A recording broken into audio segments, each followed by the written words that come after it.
A Superior Court judge in Trenton today reserved decision on a case which could limit the powers of the Casino Control Commission's investigative arm. Jim McQueenie has that story. The reputed organized crime boss of Atlantic City, Nicky Scarfo, is putting to the test the State Division of Gaming Enforcement's practice of issuing subpoenas through the Casino Control Commission. Division officials want Scarfo cited for contempt after he ignored their subpoena last month. They're conducting a background check of a South Jersey construction firm applying for a casino service license. Scarfo's nephew, Philip Leonetti, owns a concrete company which has done subcontracting work with that firm.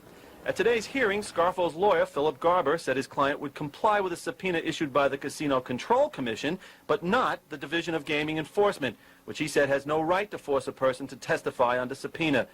The division, Garber said, was overstepping its investigative limits by, in effect, borrowing the subpoena powers the state legislature granted only to the Casino Commission.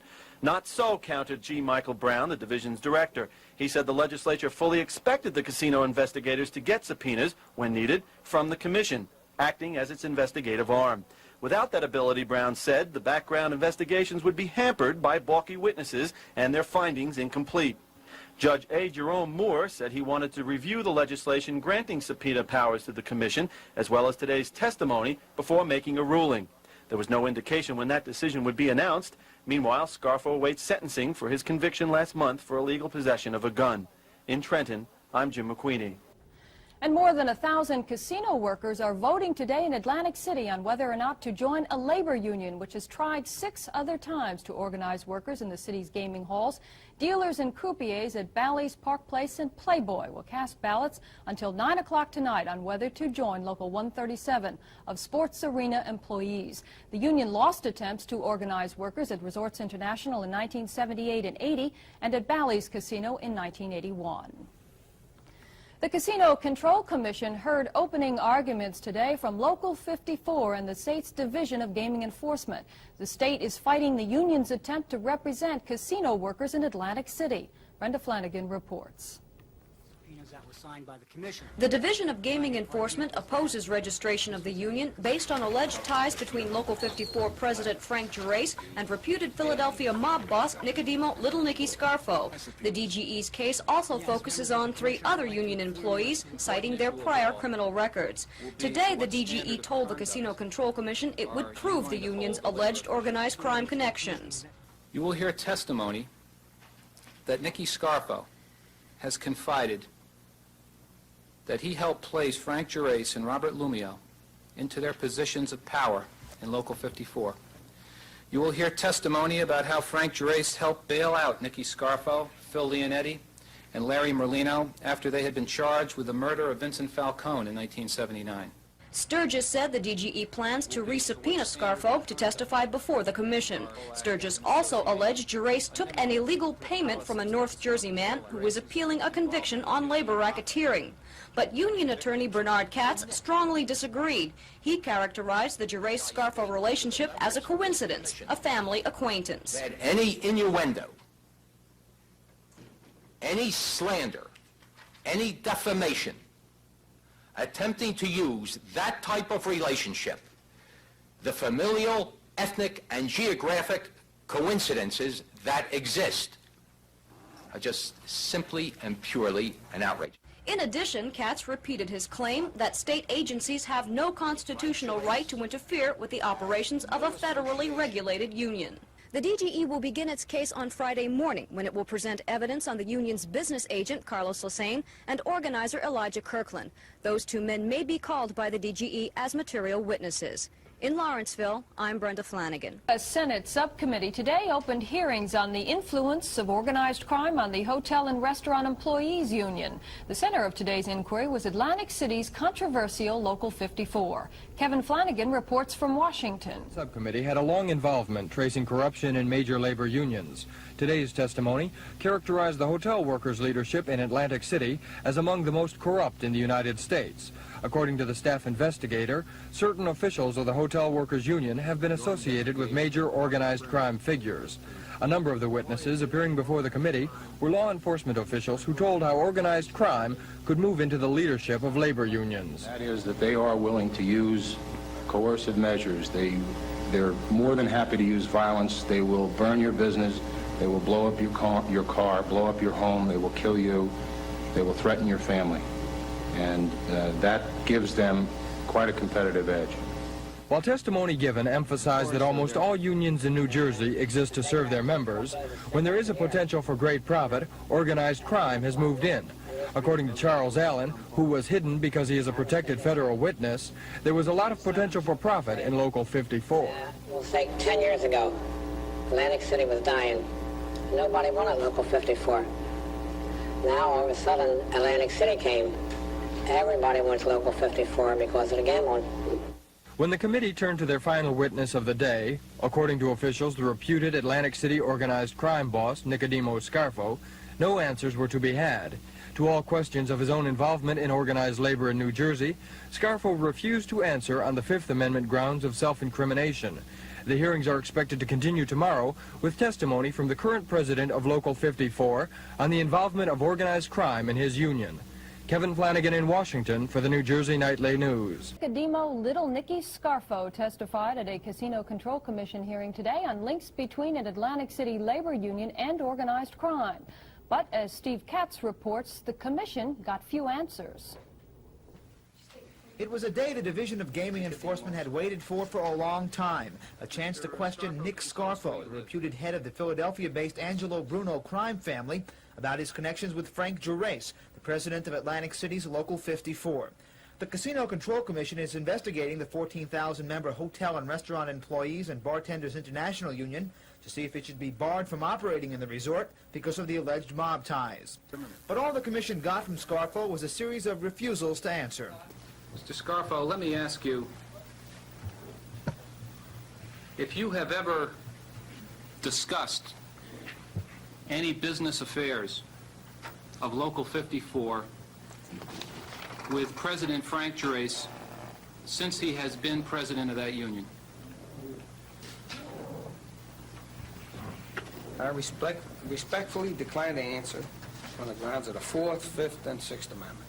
Attorneys for Local 54 called the proceedings a media circus staged by the Division of Gaming Enforcement and sought to prove that taking the Fifth Amendment doesn't prove anything by asking, Sir, do you have any relationship, involvement, or whatever with the assassination of President Kennedy? Division of Gaming Enforcement Acting Director Robert Sturgis, attempting to prove a connection between Scarfo and the union, produced a piece of paper seized from Scarfo's home in 1979. On it were scribbled the words 54, all out. In other words, Sturgis says are the nicknames of union officials. But Scarfo refused to say if the handwriting on the paper was his. In fact, other than his name and address, Scarfo said little during his 45 minutes on the stand, other than listing various constitutional amendments. Security was heavy for Nicky Scarfo's appearance at today's hearing. Plainclothes State Police watched his every move, and tomorrow security should be even tighter, as a federally protected witness is scheduled to testify about Local 54's alleged ties to organized crime. Crime ties of Atlantic City's Local 54 took an unexpected turn today. In a surprise move, the Division of Gaming Enforcement withdrew subpoenas to force testimony from the union's 3 top officials. Rita Shade has more. Frank Gerace, head of Local 54, was spared an appearance today before the Casino Control Commission. Deputy Director James Flanagan changed strategy after speculating Gerace would have remained silent under division questioning. In lieu of an appearance, the division asked the commission to accept sealed depositions Gerace gave to the division prior to the public hearing.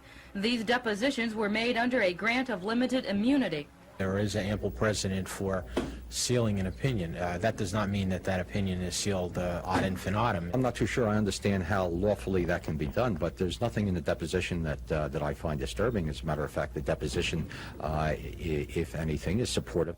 At least 2 commissioners have reservations about deciding the Local 54 case by issuing a precedent opinion, parts of which must remain secret. Local 54 is the major union in Atlantic City representing casino employees. It negotiates contracts for 10,000 hotel and restaurant workers. The DGE is attempting to prove that organized crime has an entree into the casino industry through a foothold on Local 54. The division wants Local 54 and union leader Gerace barred from the casino industry. The commission has successfully used broad powers to topple casino executives from direct casino control. But this move to oust a labor union, if supported by the commission, is certain to come under closer constitutional scrutiny. So far, the division's case has not been decisive. There is no clear evidence of a link between Frank Gerace and little Nicky Scarfo. Yesterday, the division fell short of proving that Gerace accepted a labor racketeering payoff, and today, another key witness fell through. After listening to several hours of testimony from a state police sergeant, his entire remarks were stricken from the record. Sergeant Michael Lyons told the commission that 4 informants told him Scarfo infiltrated Local 54 and that Scarfo assured Gerace of his leadership post. However, Lyons would not reveal any background about the informants, nor any specific details. Unconfirmed, uncorroborated information provided by unidentified, faceless informants, unavailable for cross-examination, is unacceptable. The defense of Frank Gerace and Local 54 will begin on Monday. In Trenton, I'm Rita Shade. And it was announced today that Governor Kane wants to meet with a U.S. Senate committee to determine the scope of the state's power in regulating labor unions such as Local 54. Kane said his request to meet with the senators results from a suit against New Jersey by Local 54. That suit challenges the state's desire to regulate labor unions. Meanwhile, following the conclusion of today's Casino Control Commission hearing into Local 54, correspondent Michael Aaron interviewed the union's attorney, Bernard Katz, in our Trenton studios. Mr. Katz, this is a complicated case. Could we review it quickly for the viewers? You represent Local 54 of the Hotel Employees, Restaurant Employees, AFL-CIO in Atlantic City. Right. There are 10,000 casino workers represented by that union. Probably more. The state of New Jersey says that union is unfit to represent those 10,000 casino workers. Wrong. What is the state contending? It's a very complex structure. You have a thing called the Division of Gaming Enforcement.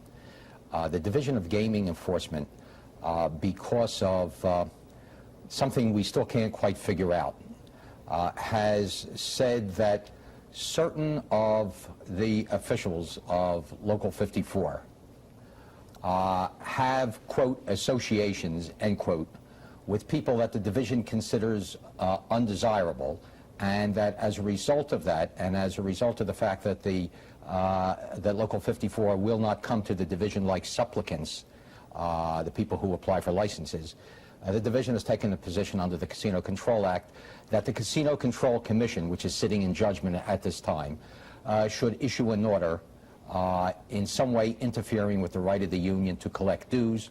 All right, that's all. With the right, let me explain it. Right. And with the right of the union to administer health, welfare, and pension plans. So it's not the state that's making the accusation. It's the Division of Gaming Enforcement, which is a very limited division, which acts in a prosecutorial fashion. At the same time, the U.S. Senate Committee on Investigations is investigating a couple of locals, one in Hawaii, and the other one is Local 54 in Atlantic City. Excuse me one second. The president of Local 54 went down to Washington. He took the Fifth Amendment. Absolutely. If he had testified, his testimony would be measured against the testimony of admitted perjurers, murderers, and other listen, don't interrupt, just listen. Other untantalizing specimens of humanity, and then he would be in a position of having prosecutorial people say, we now have a union president in a position in which we can say he said A and some villain said B. Let's go to a grand jury and say the villain should be believed, the union president should be disbelieved. Let's indict him for perjury. Mr. Gerace would be happy not to have taken any Fifth Amendment if he were dealing with an honest, balanced, fair tribunal. Why did Nicky Scarfo keep a coded telephone directory and have Frank Gerace's name in code and his telephone number in the telephone directory? I don't know that he did. I really don't know that he did. And if he did, I don't know why, and Frank Gerace doesn't know why, and nobody knows why, and we've sat through 3 weeks of hearings, and we still haven't found out why, but I don't know that he did. The evidence does not disclose that, in fact, he did. Now, that's really very simple.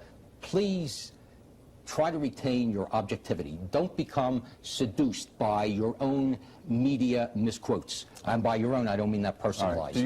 Do you dispute that Nicky Scarfo is involved with organized crime?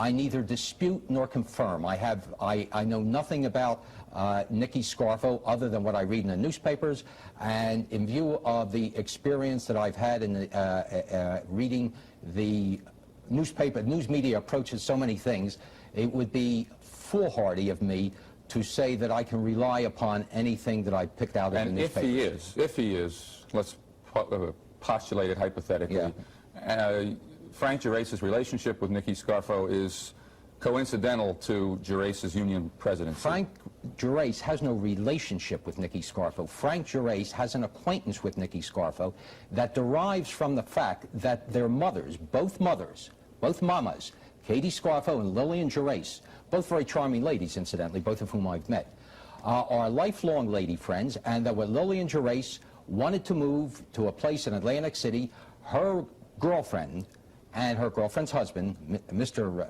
Scarfo, who's now deceased, owned a house and did for many, many years in which she rented apartments and rented Lillian Gerace an apartment. Frank Gerace and Mrs. Scarfo's son were raised in the same neighborhood in South Philadelphia. And listen, and as a result of the communality of background, he finds himself sharing a lifelong acquaintance with Nicky Scarfo. Now, if Nicky Scarfo did or didn't end up as some sort of hood or mafioso, or if he's the don of the mafiosos, there's no way that you can erase the fact that they know each other and have known each other for years. I mean, you just can't do that. What's he supposed to do? Tell his mother to move out of her apartment or not visit his mother? It all goes back to the mothers. Everybody knows that. Sure. Okay. You've called this whole case an inquisition. At one time you called it an inquisition. Today in Lawrenceville you called it a silly gymnastics, I think you called it. No, I called the behavior of the Division of Gaming Enforcement silly gymnastics aimed at going nowhere. Okay, wait. I may have at one time referred to some of the tactics as reminiscent of the Spanish Inquisition. All right, some of it is. What do you think lies behind this inquisition, or gymnastics, or spectacle, or whatever it is? What's behind it? What's the real motivation? I think, I can only speculate, but I'm happy to speculate. I think it is a desire by people who are put in a position of tremendous power over wealth, that's the division and the commission, to make certain that nobody challenges their authority. In order to really understand this case, you have to understand that the battle between 54 and the division goes back to an issue of whether or not a human being under our system of law is entitled to have a lawyer present when questioned. The Division of Gaming Enforcement took the position that they had a right to put somebody in a room by himself or herself, to have a state attorney there, a court reporter, and a state policeman, and the person being questioned had no right to have a lawyer there. We said that's nutty. That doesn't belong in a civilized Western system of justice. And as a result, we began to tangle with the division over that issue. Their noses, their collective noses, got out of joint because they're not used to being challenged. Understand, we're not licensees. We don't come there as supplicants. These people are in a position where the monitors of the greatest wealth in the country come there on bended knee, saying, please give us a license. Because under the act, that is the position of power they're in. But we are in a position... Because the people of New Jersey were promised that casinos would be staffed and serviced by people of the highest character and integrity, and somebody has got to make sure... You want to listen to me and learn what it's about, please. Listen, don't act like an advocate in this. There's a lot you have to learn. You have to be challenged. I think... I'm being challenged by virtue of being in the foolhardy proceedings called these hearings. Unions are regulated extensively. Unions are regulated by federal law.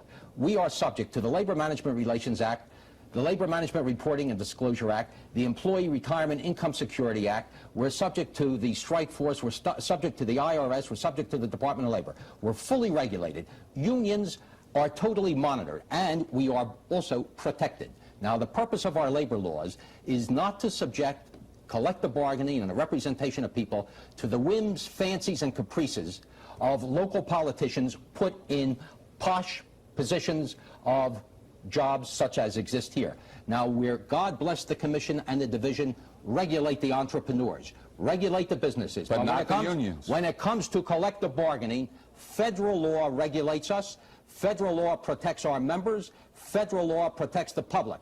We do not want to allow the state of New Jersey to establish a principle under which the state of Alabama or the state of Mississippi will say, hey, look what they did up in New Jersey. Now we can really zing those unions, as we've been trying to for some time. And that, incidentally, is why we have this case in federal court. Thanks for... Local 54 President Frank Gerace took the witness stand before the Casino Control Commission today only to invoke the Fifth Amendment in response to any questions linking the union to organized crime. The Division of Gaming Enforcement wants the commission to disqualify the union from representing its members on the basis of those alleged mob ties. Brenda Flanagan reports. The Division of Gaming Enforcement got right to the point in its attempt to link Gerace with alleged Philadelphia mob boss Nicodemo Little Nicky Scarfo. Did you ever discuss your appointment of Robert Lumio as Secretary-Treasurer of Local 54 in 1979 with Nicky Scarfo? On the advice of my attorney, I refuse to answer the question and invoke my right against self-incrimination under the Fifth Amendment of the Constitution of the United States. Gerace invoked the Fifth 4 more times during testimony until union attorney Bernard Katz moved that further questioning be abandoned on the grounds the proceeding was meaningless. Commissioner Danziger agreed. I think the witness has made it eminently clear, as did his counsel, that he's going to refuse to answer any questions that are applicable to these proceedings. I think we should sustain Mr. Katz's objection and allow this witness to testify. The commission voted 3-0 to dismiss Gerace from the stand. Earlier, his attorney unsuccessfully tried to prevent Gerace from testifying at all. Ronald Kidd argued that Gerace's repeated invocation of the Fifth would appear to incriminate his client. He also advised Gerace not to testify because the union president is currently under investigation by a Camden federal grand jury as part of its probe into Local 54 operations. However, the commission opted to hear Gerace today, the last day of scheduled formal arguments. The Casino Control Commission will accept testimony until September 13th. On that date, each side will present its final summation. Then it will be up to the commission to decide whether Local 54 should be barred from representing its members. In Lawrenceville, I'm Brenda. Federal agents arrested Nicodemo Little Nicky Scarfo at his Atlantic City home this morning. The reputed head of organized crime in the Philadelphia area was taken to Camden to appear before U.S. District Court Judge Stanley Brotman. Authorities are reportedly seeking to revoke Scarfo's bail because of his alleged association with known criminals. The hearing is scheduled to continue tomorrow morning. When bail was set on July 7th of 1981, Judge Brotman forbade Scarfo to leave Atlantic City without approval, and he was forbidden to have contact with people connected with organized crime. Philadelphia mob boss Nicodemo Little Nicky Scarfo is in jail tonight following a ruling by a Camden federal judge. The judge revoked Scarfo's bail on a firearms conviction and ruled that he must now serve a 2-year sentence in federal prison. Brenda Flanagan reports. Scarfo returned to the Camden Federal Building this morning for the continuation of bail revocation hearings before U.S. District Court Judge Stanley Brotman. The hearings convened yesterday at the request of Robert Stewart, Chief Prosecutor for Newark's Organized Crime Strike Force, who had Scarfo arrested by FBI agents on a federal bench warrant and immediately brought to court. The alleged mobster had been out on bail for over a year, pending an appeal of his April 1981 conviction on firearms possession. Today, Stewart again argued Scarfo had violated bail restrictions by associating with known criminals. Stewart also implied Scarfo was connected to the recent shooting of Wildwood resident Joseph Salerno Sr., the father of a man who has testified against Scarfo several times. The prosecutor maintained it further endangered the public to permit Scarfo to remain free on bail. But Scarfo's attorney, Robert Simone, countered that the state had no direct proof of his client's connection to the Salerno shooting. Furthermore, he argued Scarfo had met with known criminals only on a purely social basis. Although he agreed there was no sound evidence linking Scarfo to the shooting, Judge Brotman ruled Scarfo had knowingly associated with criminals, thus violating a specific condition set when Scarfo posted bail last year. He revoked that bail, and Nicky Scarfo was later led from the courthouse in handcuffs. Afterwards, Simone told reporters his client's friendship with convicted felons was innocent, but that Scarfo will not appeal. In my opinion, he didn't associate with them. He saw them on occasion. That wasn't associated, in my opinion. The judge disagrees with me, and the judge is the law. However, Scarfo's firearms conviction remains on appeal. Officials say Scarfo will be taken for temporary imprisonment to the Metropolitan Correction Center in New York. There, federal authorities will decide where Scarfo will serve his 2-year sentence. In Camden, I'm Brenda Flanagan. Lawyers for Nicodemo, Little Nicky Scarfo, say they'll go to court to end police surveillance of the reputed mobster's home and family business. Officials believe that the tight surveillance will prevent mob violence in connection with the strife-torn Philadelphia, South Jersey crime family Scarfo allegedly controls. Since he was jailed on gun charges last week, state police have kept a close watch on Scarfo's Atlantic City home, his sister's apartment, and a construction firm owned by his nephew. Police have also issued about 20 tickets to associates of Scarfo for driving violations and littering. Murder and conspiracy charges brought against an Atlantic City union official and a reputed organized crime figure could strengthen the state's attempt to strip Local 54 of the hotel and restaurant employees and Bartenders International of its right to represent casino workers in the gaming capital. Atlantic City Bartenders Union official Albert Didone and reputed mobster Raymond Long John Monterano have been charged in connection with the 1980 shooting of Roofers Union boss John McCullough. Officials of the State Division of Gaming Enforcement have argued before the Casino Control Commission that Local 54 is unfit to represent casino workers because of ties to reputed crime boss Nicodemo Little Nicky Scarfo. According to sources, the division plans to introduce the latest charges brought against Monterano and Didone, who was a Local 54 business agent, to the Casino Control Commission on Monday to further prove that there is potential for mob influence over the union. And in still another case today, 4 months of testimony came to a close as the Casino Control Commission heard final arguments on Local 54. The Division of Gaming Enforcement says the union should be barred from representing casino workers because its leaders allegedly have ties to organized crime. Brenda Flanagan has the story. The State Division of Gaming Enforcement charged that Local 54's connections to organized crime should disqualify it from representing its 14,000 members, who are restaurant, hotel, and bar workers. Assistant Attorney General Robert Sturgis wanted to expand on that connection by entering into the record the recent murder indictment of Union Vice President Albert Didone. But Local 54 attorney Bernard Katz said Didone was removed from his union office yesterday. The commission then ruled the Didone indictment had no bearing in this case. Sturgis later charged that alleged Philadelphia mob boss Nicodemo Little Nicky Scarfo exerted control over Local 54 President Frank Gerace. In the face of all the evidence, I submit to you that I believe you are compelled to draw the conclusion that he does discuss union business with Nicky Scarfo, and casino business, and what's going on in Atlantic City, and God knows what else. Union attorney Katz replied that the state's evidence was weak and circumstantial, an argument echoed by Gerace's lawyer, Ronald Kidd, who denied that Scarfo influenced operations and elections at Local 54. That statement is absurd. There's not one scintilla of evidence on this record to show that Mr. Scarfo was in any way whatsoever involved in the proceeding to elect Mr. Gerace as president of the union. The commission will take at least 2 weeks to decide this case. It could demand that Gerace and other officers step down from their union positions. But the commission could go even further by preventing Local 54 from collecting any dues from its members. That would effectively destroy the union. Local 54 attorney Bernard Katz says the commission doesn't have the legal right to do that, and he has brought that argument before a federal appeals court in Philadelphia. In Lawrenceville, I'm Brenda Flanagan. As we reported earlier, a federal appeals court ruled yesterday that the state of New Jersey has no right to disqualify union officers with alleged mob ties from representing casino hotel workers. Michael Aaron has this report, including an interview with the state's gaming enforcement director. Local 54 of the Hotel and Restaurant Employees and Bartenders Union represents 10,000 casino employees. Last September, the Casino Control Commission ruled that this man, Local 54 President Frank Gerace, is not qualified to hold union office because of his ties to Little Nicky Scarfo, the alleged organized crime boss of Atlantic City. The commission said that unless Gerace and 2 other union officers were removed, the union wouldn't be allowed to collect dues from its members in the casinos.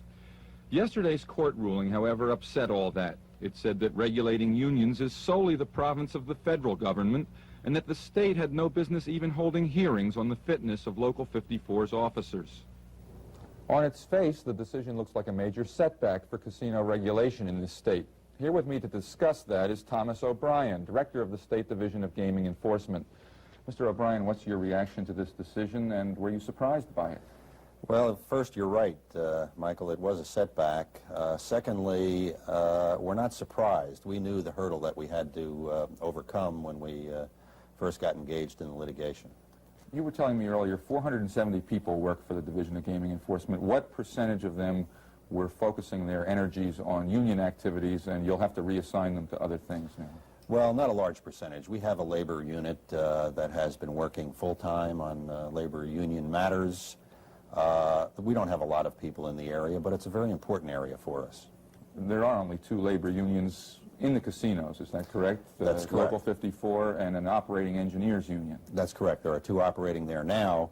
However, there are, we have information that other unions are also trying to gain a foothold in Atlantic City. Are you any closer to knowing whether you'll appeal this decision to the Supreme Court? Any closer? Yes. You were quoted this morning in the paper saying we're going to study this. We'll look at it. Yes, we are. We're reviewing it right now. We have our attorneys analyzing the decision. The decision, including the dissent, consumes 77 pages. There are some very important and very far-ranging legal issues. My staff and the Commission staff will both look at it. The Casino Control Commission. That's correct. The Casino Control Commission legal staff, and I will make a recommendation to the Attorney General, and the Attorney General will decide exactly what the next step will be. Now, I realize that the appearance is bad when a union president in this situation has ties to an alleged organized crime person, but is there any evidence that as a result of Mr. Gerace being in the position he holds, the public or the casinos have been harmed in any way? Well, that's not really the question, Michael. I think what we have to do is look prospectively. We have to make judges as to character, and you make judges as to character by looking at background. And that's why we investigate all people that are involved in the casino industry so heavily, so that we can prognosticate what harm, if any, these people may have on the casino industry at large. Well, Mr. Gerace, who spoke to the press for the first time in a year last night because he's crowing, he said if they appeal this, they'll probably spend another $6 million investigating me, implying that you've already spent $6 million investigating him. And I guess what I'm asking is the concern worth the expense? The concern in maintaining the integrity of the casino industry is worth the expense that the industry bears to keep it clean. Mr. Gerace, based on the statement that you just gave me, has exaggerated the expense with regard to his case. And just so the viewers understand what you're saying about the industry bearing the expense, your budget is paid largely by the industry, correct? 100% by the industry. Okay. By the applicants and by the industry at large. You're the head of gaming enforcement in the state. You must get asked this question wherever you go. I'm going to ask it again.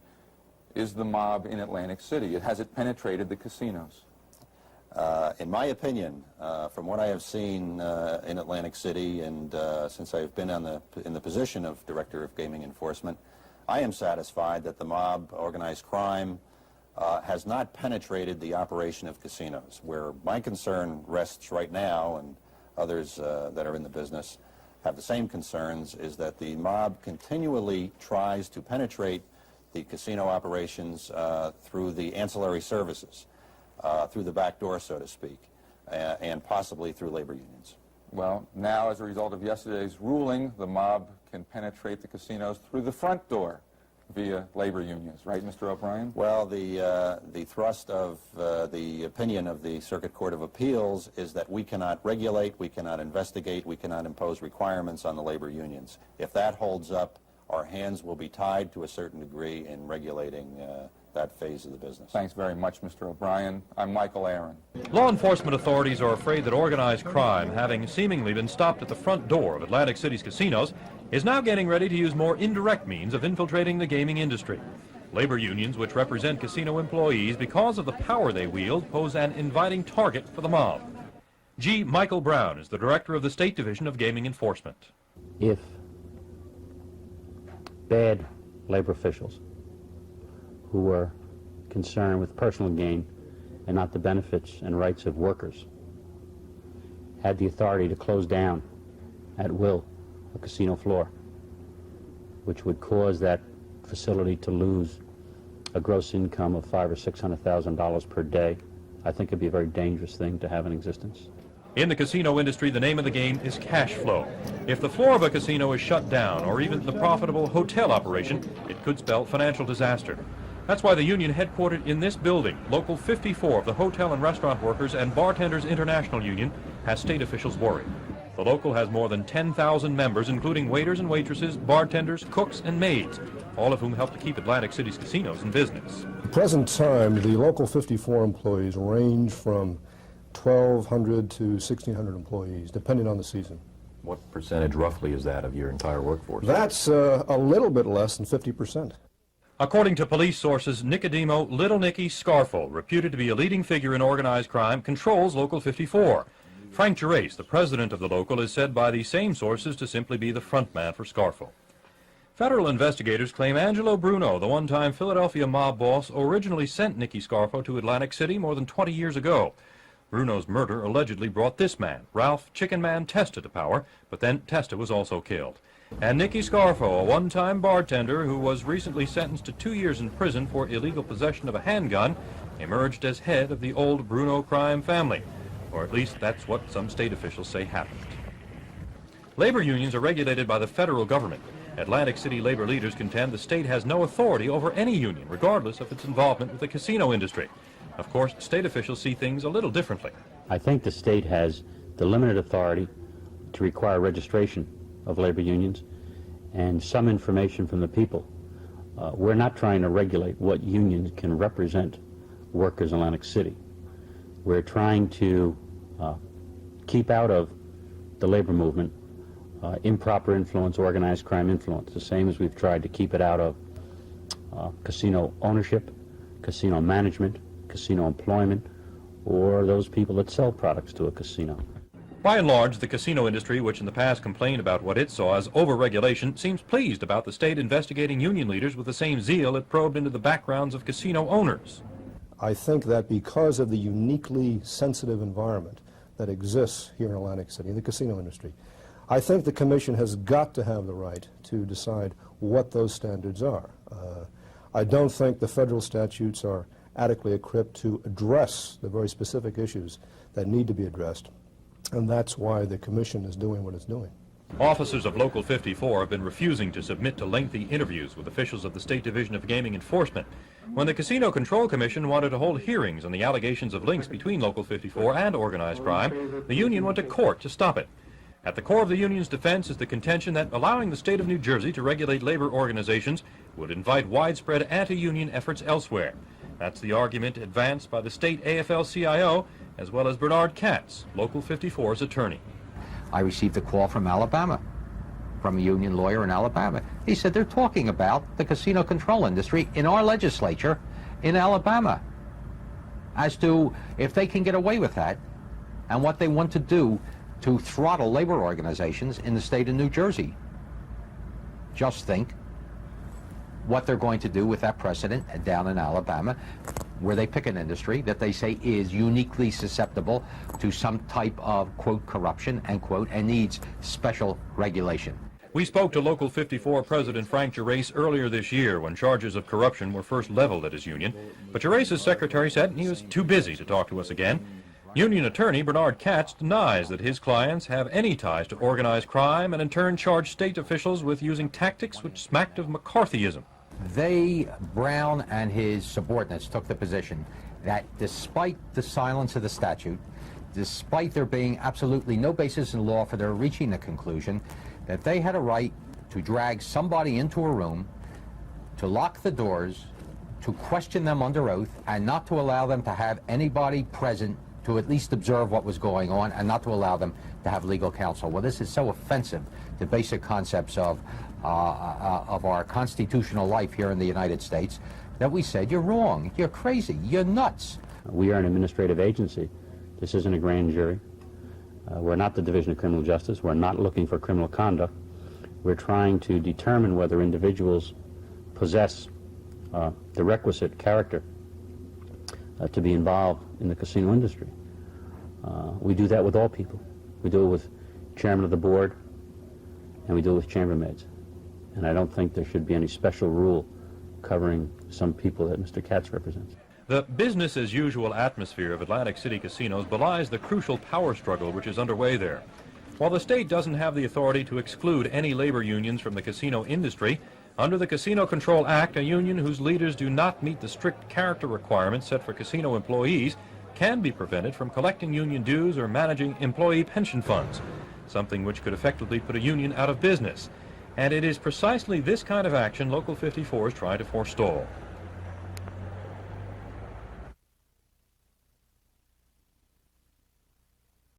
The subcommittee will be in order. Our next witness will be Mr. Nicky Scarfo of Atlantic City, New Jersey. Given the amount of testimony introduced before the subcommittee relating to Mr. Scarfo, the subcommittee has deemed it appropriate and necessary to call Mr. Scarfo personally and to provide him with the opportunity to respond to the evidence now before us. Mr. Scarfo's appearance is pursuant to a subcommittee subpoena. Mr. Scarfo, if you would please stand and raise your right hand. Do you swear that the testimony that you are about to give before this subcommittee is the truth, the whole truth, and nothing but the truth, so help you God? Yeah, I will. Please be seated. I would ask you, Mr. Scarfo, in addition to giving your name and address, that you introduce your counsel. Mr. Robert Simone. And where does he practice? You want him to answer that? Yes, I would like the witness to answer. Philadelphia. Mr. Scarfo, where do you currently reside? Your Honor, may I make a brief explanation of Mr. Scarfo's current status and position? I promise it will be brief. Yes, with the assurance that it will be brief, we will permit it. Mr. Scarfo is presently here pursuant to the subpoena. I had some communications with counsel for the committee, and at that time I advised counsel for the committee that Mr. Scarfo would be invoking his rights under the Fifth Amendment of the United States Constitution and possibly under the Fourth Amendment of the United States Constitution. The reason for the explanation is this, that Mr. Scarfo is presently involved in an appellate procedure in the Third Circuit Court of Appeals in which we are contesting the legality of a search of his premises in relation to a case that is pending on appeal. Certain records were taken from a drawer in his apartment, and that search is now the subject of a decision that is pending in the Court of Appeals. It's already been argued. So I wanted to explain why we would be possibly invoking a Fourth Amendment right as well as a Fifth Amendment right. Also, since Mr. Scarfo received the subpoena, certain agents of the Federal Bureau of Investigation came with a search warrant to not his home, but the office of Scarf, Inc., and you've already heard testimony that Mr. Scarfo spends a great deal of time in there, and with this search warrant, Mr. Scarfo's sister, who lives in the same building, Mr. Scarfo's mother, Mr. Scarfo, and others were not permitted to remain while the search was going on, and they were taken out of the building. We believe, although cannot prove, and we've heard nothing to the contrary, that the place was at that time wired or bugged. And as a result, Mr. Scarfo and myself, as his attorney, believe that possibly his Sixth Amendment right to counsel may have been infringed upon. And I just wanted to explain that to the panel. I understand he also does not have immunity.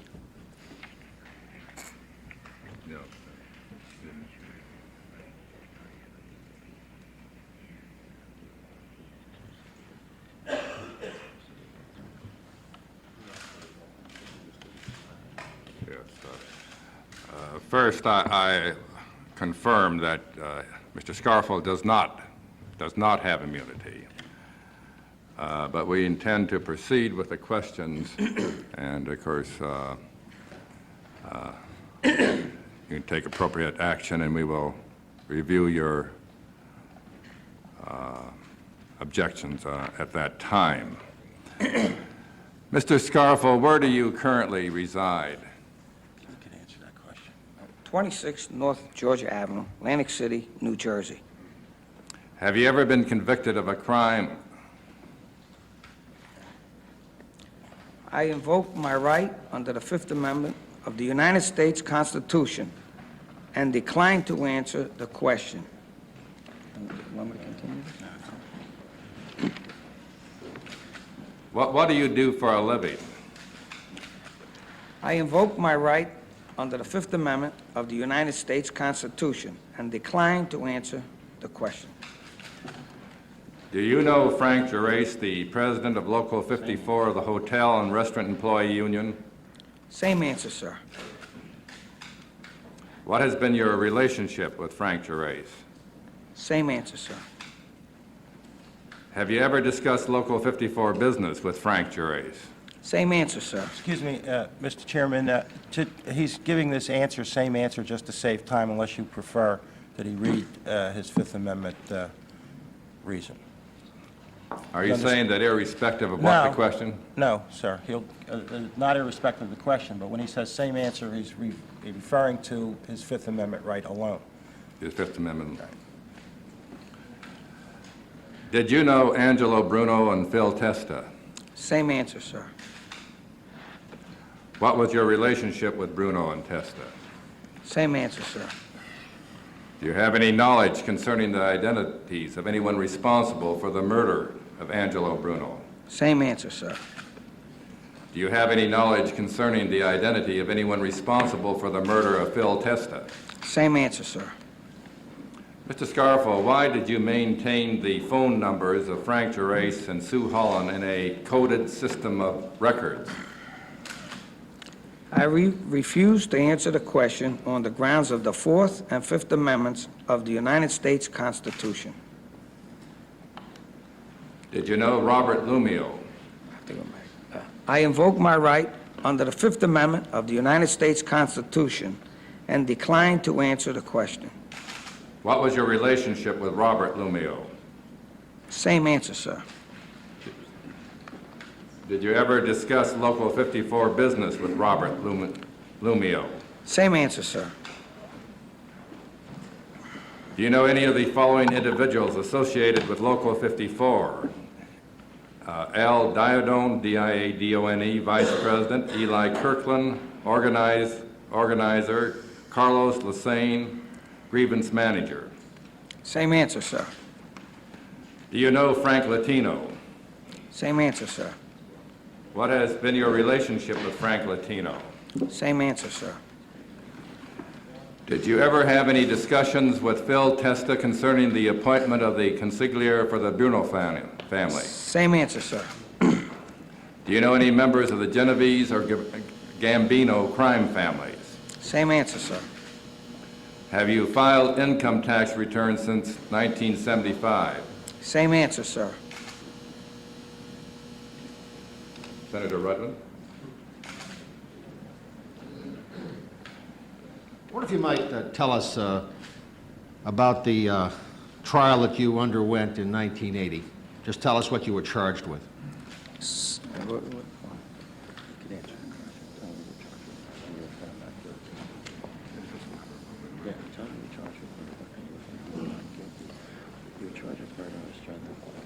Joseph Salerno's statement, testimony, and you were found not guilty. I was charged with murder on the strength of Joe Salerno's testimony, and I was also found not guilty. I understand that. You were acquitted. Yes. Who else was tried with you? Could you tell us that, please?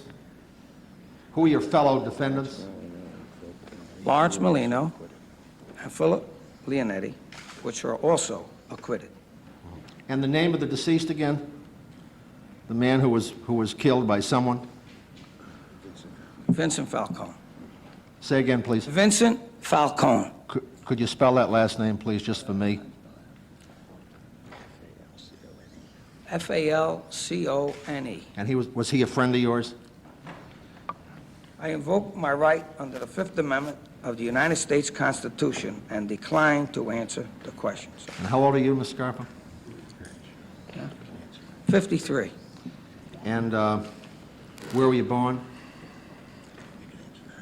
Brooklyn, New York. And how long have you been in the business of Scarf Incorporated? How long have you had that business?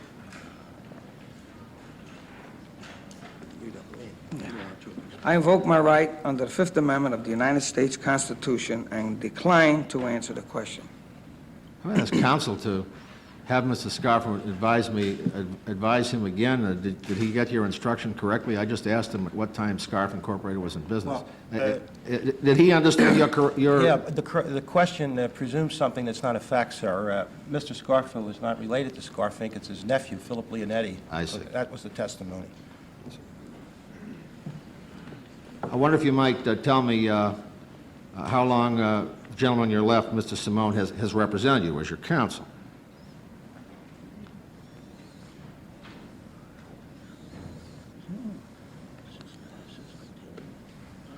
A little before that. Yeah, about 4 or 5 years, sir. And do you own any real estate anywhere at all? I invoke my right under the Fifth Amendment of the United States Constitution and decline to answer the question. Well, are you currently employed? Same answer, sir. Do you have a safe deposit box anywhere? Same answer, sir. And did you see Ralph Natale this morning as he came into the building here? Yes, sir. Yes, sir. Is he a friend of yours? Same answer, sir. How long have you known Ralph Natale? Same answer, sir. I think the record is replete and complete.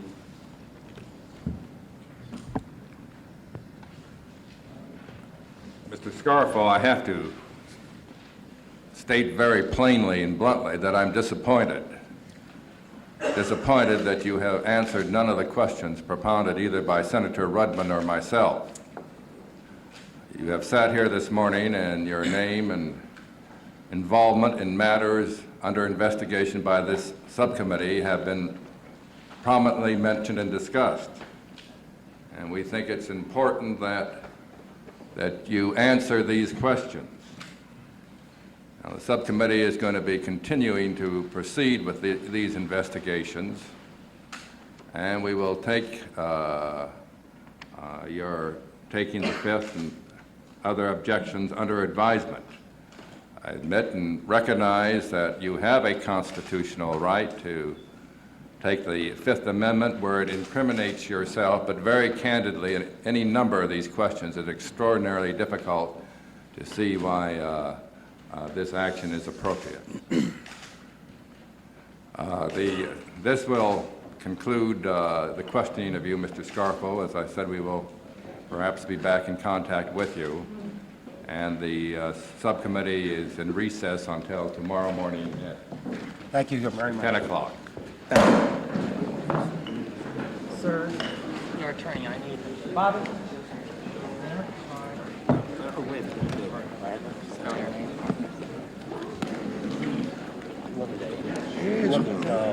Crazy.